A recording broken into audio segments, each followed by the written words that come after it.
শুনলাম জটিলার ছেলে খুব ভালো একটা মেয়েকে বিয়ে করেছে। বিয়েতে তো যেতে পারিনি। দেখি তোকে একটা ফোন করে দেখি।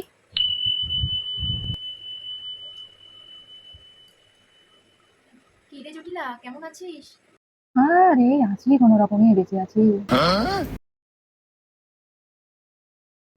কেন, কি হয়েছে তোর? মন খারাপ নাকি শরীর খারাপ? আর বলিস না, আমার ছেলে যা করলো, সে আর কি বলবো তোকে। ও কি করেছে? ও তো খুব ভালো ছেলে, ভদ্র ছেলে। খুব ভালো ছেলে, ও ও তো নাম করা, সবার কাছে নাম করা তোর ছেলে। খুবই ভালো।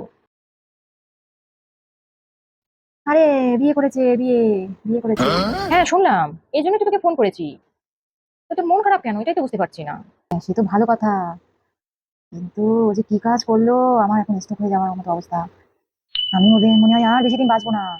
তোরা যদি পারিস আমাকে এসে দেখে যাস। আমি হয়তো বেশি দিন বাঁচবো না, আমার যখন তখন স্ট্রোক হয়ে যেতে পারে। ছেলে মানুষ করে কি করলাম, আমার কিচ্ছু হলো না। একটা মেয়ে ঠিক করেছিলাম, একটাই মেয়ে, ওকে বিয়ে দেবো বলে। হ্যাঁ, মা বাবার একটাই মেয়ে, বাবা বড় চাকরি করে। মেয়েটা একটু কালো, একটু খাটো। মেয়েটা আমাদেরকে দিতে চেয়েছিল, আমার ছেলে বিয়েই করলো না। হ্যাঁ, সোনার আংটি আবার ব্যাকা হয়? সোনার আংটি তো সোনার আংটি হয়, সোনার আংটি আবার ব্যাকা হয় নাকি?